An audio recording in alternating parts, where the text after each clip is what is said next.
अस्सलामुअलैकुम। मोहम्मद अज़हर सिद्दीक़ अपने programme mess views के साथ हाज़िर खिदमत है। ख्वाजा आसिफ का तफसीली फ़ैसला जारी कर दिया लाहौर हाई कोर्ट ने।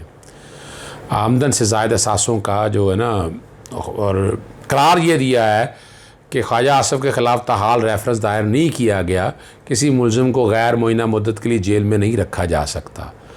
लाहौर हाई कोर्ट के जस्टिस आलिया नीलम और जस्टिस शहबाज रिजवी ने ख्वाजा आसिफ की ज़मानत का 18 सफ़ात पर मुश्तमिल तहरीरी फ़ैसला दिया है और फैसले में कहा गया कि ख्वाजा आसिफ के ख़िलाफ़ तहरीरी रेफरेंस दायर नहीं किया गया। जो भी का मुताबिक है तहकीकात जारी है, जबकि रेफरेंस भी मंजूरी के लिए भिजवा गया। ये नैब का बताला कोर्ट में बताया गया है और उनके वकील के मुताबिक ख्वाजा आसिफ की तहकीकात मुकम्मल हो चुकी हैं, कोई रिकवरी नहीं हुई, लिहाजा अदालत ख्वाजा आसिफ की ज़मानत मंजूर करके उनकी रिहाई का हुक्म दिया जाता है।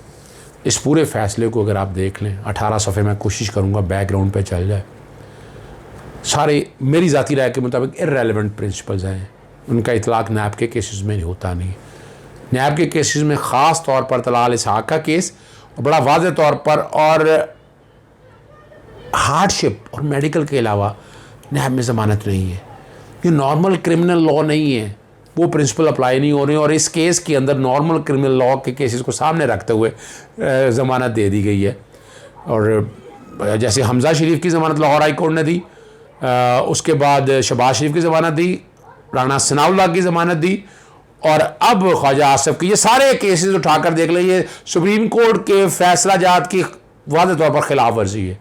निगेट कर रहे हैं जो प्रिंसिपल बाकायदा तौर पर दे दिए हैं। अब कब ये सुप्रीम कोर्ट में अपीलें दायर होती हैं, लीव टू अपील दायर होती हैं और सुप्रीम कोर्ट कब देखती है, आपको मिसालें मैं बता चुका हूँ आपको पहले भी। खुर्शीद शाह को ज़मानत नहीं मिली, बाद गिरफ्तारी पर नीचे दोबारा गए हार्डशिप की बेस पर ज़मानत लेने के लिए। सिराज दुरानी की भी वापस भेज दी ज़मानत हाई कोर्ट को कि वो मेरिट पे दोबारा डिसाइड करे। तो यहाँ भी बज़ाहिर और इनकम टैक्स के केस को बेस बनाया हुआ है। इनकम टैक्स का इससे कोई ताल्लुक नहीं है। इनकम टैक्स में आप मैंने फिर मिसाल देता चलूँ आपके सामने कि एक आदमी क्या करता है, करप्शन करता है, करप्शन करके डिक्लेयर कर दे इनकम टैक्स में, तो इसका मतलब है जायज़ हो गया पैसा। भाई वो तो आपने आमदन दे दी, लेकिन उसका जो सोर्स है, एक स्मगलिंग करता है, एक मनशियात बेचता है, तो वो किसी तरह से भी उसमें मनशियात का और स्मगलिंग का अलहदा चार्ज लगना है, फौजदारी। तो यहां पे ये जो मिक्सअप कर दिया है ना, मैं नहीं समझता ये फैसला जो है ना सस्टेनेबल है। It is going to be set aside. बहरहाल ये फैसला कब नैब चैलेंज करती है सुप्रीम कोर्ट में, आपके सामने रख दिया है। बड़े इल्जाम हैं लाहौर हाई कोर्ट पे। मैं गुजारिश करूंगा नाम ना बदलें, नाम ना बिगाड़ें। इस कोर्ट ने, हाई कोर्ट ने बहुत पहले अच्छे फैसले दिए हैं। अब अगर कुछ फैसले ऐसे आ गए जो मेरिट से हटके ना, सुप्रीम कोर्ट बैठी है, सुप्रीम कोर्ट सारे इस मामले को देखेगी।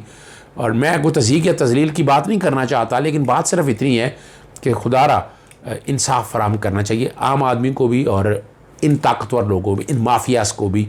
इस तरह नहीं कि इनको एडवांटेजेस नज़र आएँ, इनको फ़ायदे नज़र आएँ, ये नहीं होना चाहिए। इस फैसले में इतने सुकम है, इतने सुकम है फैसले में, मैं नहीं समझता। ये प्रोग्राम संभाल के रखिएगा, सुप्रीम कोर्ट जब आएगा ये फैसला सेट असाइड हो जाएगा। अब आपके सामने अगला जो अहम इशू रखना है वो एक नई कंट्रोवर्सी जो है ना, वो अंसार अब्बासी ने छेड़ दी है। आला अदलिया के जजेस साकिर निसार के खिलाफ रेफरेंस लाना चाहते। आला अदलिया के जजेस, इस इकदाम से अदलिया में पाई जाने वाली बेमिसाल बेचैनी की अक्कासी होती है, ये साबिक वज़ीर आज़म शाहिद खाकान ने। और आप ये बयान मैं बाद वाला पहले पढ़ रहा हूँ, दूसरा मैं बयान बाद में पढ़ूंगा जो इससे पहले अंसार अब्बासी ने स्टोरी दी थी।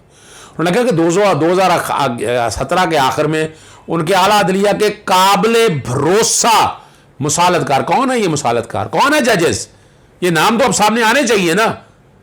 यानी ये यहाँ को क्लब बन गया आला अदलिया के अंदर, ये तो बड़ी ज्यादती है। आला अदलिया यानी इस मामले में आज खुद नोटिस लेना चाहिए। मैंने बाकायदा इस पर पोल मैंने फेंका है, मैंने पोल किया है इसके ऊपर कि बाकायदा आप जवाब दें इस हवाले से।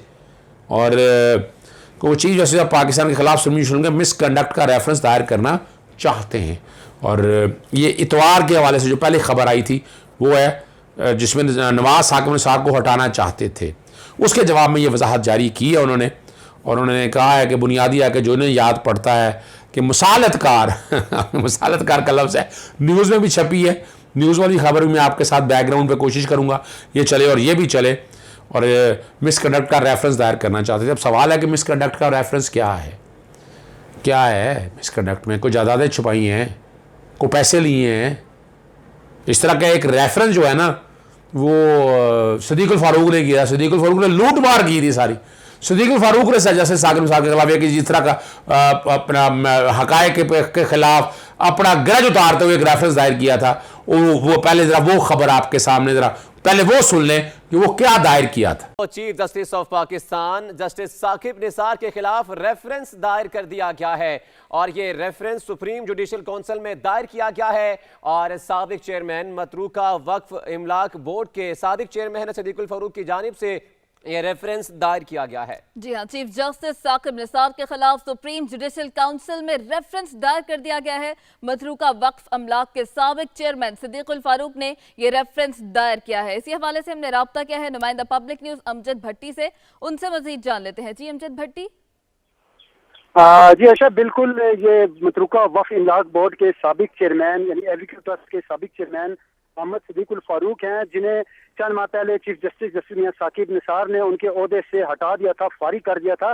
सदीकुल फारूक की जानिब से आज सुप्रीम जुडिशल काउंसिल में चीफ आइन के आर्टिकल 209 के तहत सुप्रीम जो जुडिशल काउंसिल है उसमें चीफ जस्टिस के खिलाफ रेफरेंस दायर किया गया है। ये रेफरेंस 183 सफ़ात पर मुश्तमिल है, जिसमें सदीकुल फारूक ने सुप्रीम जुडिशल काउंसिल से इस्तदा की है कि चीफ जस्टिस मियां साकिब निसार के खिलाफ बला ताखीर कार्रवाई शुरू की जाए। अपने रेफरेंस में सदीकुल फारूक ने यह मौक़िफ़ इख्तियार किया है कि चीफ जस्टिस मियां साकिब निसार ने 2 दफा PCO के तहत हल्फ उठाया है, जिसकी बिना पर वो सादिक और अमीन नहीं है, जबकि चीफ जस्टिस पार्लियामेंट, इंतजामिया, सूबाई हुकूमतें बिलखसूस सूबा पंजाब के इख्तियारात में मुसलसल गैर आईनी मुदाखलत के मुर्तकिब हो रहे हैं। अलावा उन्होंने यह भी मौक़िफ़ इख्तियार किया है कि चीफ के सुप्रीम कोर्ट में भी इस वक्त गुज़श्ता 5 से 7 साल के दौरान जो ज़ेर इल्तवा मुकदमात है उनकी तादाद में भी 100% इजाफा हुआ है। सुप्रीम कोर्ट में मुकदमात के फौरी भी फैसले नहीं हो रहे, इसीलिए चीफ जस्टिस के खिलाफ आइन के आर्टिकल 209 के तहत उन्होंने सुप्रीम जुडिशल काउंसिल में दायर रेफरेंस में मुतालबा चीफ जस्टिस मियां साकिब निसार के खिलाफ कार्रवाई की जाए। जी ठीक है, बहुत शुक्रिया अमजद भट्टी, आप हमें तफसीलात से आगाह कर रहे थे। आपने सुन लिया, वो सारी चीज आपके सामने आ गई है। अब आ जाए जो पहली जो खबर लगाई थी उन्होंने, नवाज शरीफ चीफ जस्टिस साकिब निसार को हटाना चाहते थे और शाहिद खाकान, ममनून हुसैन और अशरफ निसार की जानिब से मुखालफत। साकिब निसार को अपना ये मैं क्या कह सकता हूँ, जस्टिस साकिब निसार का दौर मैंने सारा देखा है, मैंने उनका काम का स्टाइल देखा है, ईमानदारी से मैंने उन्हें काम करते देखा और इस कौम के लिए दिल धड़कता मैंने देखा है उन्हें। और उन्होंने कोशिश की है, 1 लाख से ज़्यादा पब्लिक इंटरेस्ट के केसेस सुने के खिलाफ अगर होता। और यहाँ जो लाना चाहते थे, क्या नवाज शरीफ का केस उन्होंने सुना था? नवाज शरीफ का तो 5वां बेंच ने सुना था। Justice Saqib Nisar chief justice ज़रूर थे, लेकिन ये केस उन्होंने नहीं सुना था। पनामा का केस अगर उठाकर देखें, पनामा का केस तो उनसे पहले हो चुका था, अनवर ज़हीर जमाली के दौर में शुरू हुआ था। अमीर हानी मुस्लिम का जो वीडियो लीक हुई थी आपके सामने मौजूद है रिकॉर्ड के ऊपर। तो ये और वजह है कि जस्टिस साकिब निसार साहब ने 56 कंपनियों वाला मामला, फिर जो इन्होंने करप्ट रेलवे के अंदर, वो सारे मामला तो उठाए थे। और अब ये बैठ के जिक्र आता है अशतर साहब का, भाई वो रेफरेंस फाइल करना, मिसकंडक्ट आर्टिकल 209 पढ़ लें, वो उसके पैरामीटर के अंदर ही जाना है ना, मिसकंडक्ट के उससे बाहर तो नहीं जाना ना। उसके अंदर क्या चीज़ है, उनके नाम मिसेज के नाम कोई जायदाद ना, उनके बच्चों के नाम पर ना, उनके हवाले से कि उन्होंने कहाँ कहीं करप्शन की है, कोई मिसकंडक्ट किया, बिल्कुल नहीं। इनकम टैक्स की रिटर्न कोई ऐसी चीज़ रिकॉर्ड के ऊपर नहीं है। वो एक अलग बात है, हमारे यहाँ जजेस का एहतसाब एक मजाक बन गया हुआ है, जजेस का एहतसाब नहीं हो पा रहा उस तरह जिस तरह होना चाहिए। और मैंने बाकायदा इस बारे में ख़त लिखा है। मेरा इरफान कादर के साथ एक प्रोग्राम हुआ था और इरफान कादर के प्रोग्राम में उन्होंने बताया कि मिसकंडक्ट अपनी जगह, करप्शन या करप्ट प्रैक्टिसेस के हवाले से नैब को इख्तियार है कि वो जजेस के बारे में भी इंक्वायरी और इन्वेस्टिगेशन कर सकता है। मैंने वो ख़त लिखा है चेयरमैन नैब को कि मुझे वो कापी फ्राहम की जाए। उस ख़त के ऊपर क्या ओपिनियन आया है, मेरा ओपिनियन बड़ा वाज़ेह है, मिसकंडक्ट अपनी जगह है, जजेस के अगेंस्ट नैब में रेफरेंस चल सकता है। ये तो अदलिया की आज़ादी बरकरार रहनी चाहिए। अगर यहाँ ये जस्टिस काजी फाइज साहब के केस में आपके सामने चीज़ें वाज़ेह हो चुकी हैं, अब क्या रह गया इसमें कि सुप्रीम जुडिशल काउंसिल एक तरह से रिटर्न नहीं कर दिया ना, आपने वायलेट हो रहा है ना उसकी। अभी तक इंक्वायरी और इन्वेस्टिगेशन सारी चीज़ें रिकॉर्ड के ऊपर आ चुकी हैं। मैं अभी जिक्र करता हूँ उसके हवाले से भी। फिर एक और ख़बर जो है ना, उन्होंने उसके बाद एक और आर्टिकल दिया, वो सारे आर्टिकल बैकग्राउंड पे आपके चलेंगे। और साबिक चीफ जस्टिस पाकिस्तान के खिलाफ रेफरेंस की तैयारी से तरदीद तक का मामला, अब शायद खाकान अब्बासी ने ये नहीं बताया पैगाम बेगाने भिजवाने वाले जज कौन थे, किसकी हदायत पर रेफरेंस दायर किया। 2017 में आला अदलिया के काबिल भरोसा मसालतकारों की जानिब से उसका चीफ जस्टिस पाकिस्तान के खिलाफ रेफरेंस दायर करने के लिए बासियत वज़ीर आज़म पाकिस्तान रब्ता किए जाने के साबिक़ वज़ीर आज़म शाहद अब्बासी के हालिया बयान से मज़ीद कई सवालात पैदा हो गए हैं। वो जज या जजेस कौन था जिसने साकिब निसार को निकाल बाहर करने के लिए हुकूमत से रब्ता किया, किसकी हदायत पर हुकूमत से रेफरेंस का मुसवदा तैयार किया लेकिन उसके बाद मनसूख कर दिया गया। रेफरेंस का मुसवदा किसने तैयार किया और ये मुसालतकार कौन थे।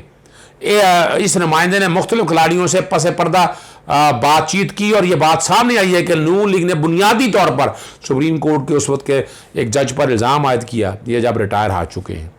अब ये सारा जो है ना ये खबर फिर छपी है, अब चूँकि अभी तक तदीद कोई नहीं आई ना, और जो चीज़ सारे रिकॉर्ड हुए सामने आ जाए फिर तदीद बात खत्म होगी, सच माना जाएगा, वो हकायक पर बात मानी जाएगी, उसको आप नेगेट नहीं कर सकते हैं। तो इसलिए सुप्रीम कोर्ट को आज खुद नोटिस लेना चाहिए इस मामले में, शायद खाकान अब्बासी को बुलाना चाहिए कि कौन से वो जजेस या कौन सा जज, कौन से वो मुसालतकार काबिल भरोसा मुसालतकार कौन थे, वो नाम सामने आने चाहिए जिन्होंने पैगाम दिया। और मैं हैरान हूँ इस बात के ऊपर, कोई न अभी तक कोई रजिस्ट्रार की तरफ से किसी तरफ से नहीं आया। ये मामला बड़ा क्लैरिटी के साथ है। मैं उम्मीद करता हूँ मेरे इस प्रोग्राम को जहाँ तक देखा जाता है उस बात को सामने रखते हुए इस पर आज खुद नोटिस लिया जाएगा, बुलाया जाएगा इनको। यानी सुप्रीम कोर्ट में क्या कोई डिवीज़न हो गई है, सुप्रीम कोर्ट क्या कोई क्लब बन गया है किसी तरह का, कोई किस तरह की बातें वहाँ हो रही हैं। और हम सब ने देख लिया हालात और वाक़यात, परेशानी है। हम चाहते हैं कि इसकी पूरी इंक्वायरी हो, इन्वेस्टिगेशन हो, हालात और वाक़यात सामने हैं। एक खबर मेरे साथ वो और है, is everyone equal before law, ये जैसे काजी फाइसा के बारे में आर्टिकल मई 9 2021 को पाकिस्तान ऑब्जर्वर में छपा है और ज़हीर अहमद ने छापा है। बैकग्राउंड पे यकीनन ये चल रहा होगा और मैं जो बात कहना चाह रहा हूँ वो बड़े डिटेली है। First, a news has been making rounds on social and electronic media that two of the honorable judges of Supreme Court had reportedly requested the Chief Justice in writing that they may be made part of the larger bench being formed to hear the review petition of Qazi Faiz Issa and his wife Sarina Issa। दो जजेस ने तहरीरी तौर पर लिखा कि उन्हें उस bench का जो रिव्यू बनाना लिखा। अब ये मैं हैरान हूँ, जिस किसी ने भी लिखा मैं तो इसको मिसकंडक्ट समझता हूँ। अब वो नाम सामने आने चाहिए किन्होंने लिखा। And people who are asking the court to make the name of those judges are within their right। वो लोग जानते हैं, मैं भी जानना चाहता हूँ कौन से दो जजेस हैं। So will the right to information act be applied in this case? Let public know the facts of the case। ये माना है। अब यहाँ एक अगली जो बात है ना आगे, जो बात बड़ी है। Apparently the FBI report of more than 100 pages submitted to Supreme Court explains the properties were purchased at the cost of rupees 105 million, while Sarina Issa total income ever declared in all her income tax return only made to the tune of rupees 9 million। 90 lakh रुपए थी और ये 10.5 करोड़ की properties थी, ये नहीं declare, ये नहीं सामने आ सकी। Fourth, FBI report shows that Justice Issa and his wife maintain a MCB forex account in Karachi but it was never declared in their returns till 2018। Return नहीं दिया। और इखलाक हुसैन का, जस्टिस इखलाक हुसैन का केस मैं आपके सामने कोशिश करूँगा बैकग्राउंड पे दोबारा चल जाए, आर्टिकल 209 भी मैंने कहा बैकग्राउंड पे चल जाए, आपको पता चल जाए। Some funds were transferred from this forex account but these were for the purpose of education and living expenses and not for purchase of property. ये अखराजात के हवाले से, जायदाद खरीदने के हवाले से नहीं थे। अब यहाँ बड़ी क्लैरिटी के साथ। So one may again rightfully ask how and where the fund of rupees 105 million originated that were used by her solicitor in London to purchase property। वो 105-10.5 करोड़ पे जो प्रॉपर्टी खरीदी है वो किस तरह आएंगे, दोबारा पूछा। It is pertinent to say that she was repeatedly asked the same question but she never answered to the satisfaction of the court and those kept a close eye on the case। बिल्कुल नहीं बताया उन्होंने, जो कहती है ना मैंने बता दिया और मुनाजरा करना चाहती हैं वज़ीर आज़म से, बिल्कुल नहीं बताया। बताएं कहाँ से आए, ये पैसा कहाँ से आया, डिक्लेयर नहीं किया। Fifth, Justice Issa and spouse reportedly never disclosed their London properties in their tax return till जनवरी 2020 तक ये जायदादें डिक्लेयर ही नहीं की। आपके सामने जब सारी पोजीशन मैंने रख दी है, ये मुतालबा मैं फिर करता हूँ कि शायद खाकान अब्बासी को बुलाया जाए। जो जज था जो जस्टिस साकिब निसार के खिलाफ रेफरेंस दायर करना था, जब वो सामने आना चाहिए, मुसालतकार वो सामने आने चाहिए। फिर ये जो बात की है, वो जो दो जजेस के बारे में जिन्होंने जिक्र किया है पाकिस्तान ऑब्जर्वर में, वो नाम भी सामने आने चाहिए। कौम को पता होना चाहिए कौन से 2 जजेस थे। फिर जायदादों की तफसीलात के हवाले से अगर उन्होंने डिक्लेयर कर दिए वो भी सामने आए, सुन्नी जुडिशल काउंसिल इसकी इंक्वायरी करे ताकि हक़ाइक़ कौम तक पहुँच सके। मैंने इस हवाले से एक बाकायदा पोल भी किया था कि क्या नैब को इख्तियार हासिल है कि जजेस यानी आला अदलिया के जजेस की इंक्वायरी इन्वेस्टिगेशन करें, तो मेजॉरिटी ने उसमें भी हाँ कहा है। और शाहिद खाकान अब्बासी के हवाले से भी मैंने पोल मांगा था, तो ये भी कहा उन्होंने कि बाकायदा जो है ना इस पर खुद नोटिस लेना चाहिए, फ़ैसला आला अदालतों ने करना है, कौम के सामने सारे हक़ाइक़ रखती हैं। इजाज़त दीजिएगा, अस्सलाम वालेकुम, खुदा, अल्लाह हाफ़िज़, पाकिस्तान जिंदाबाद।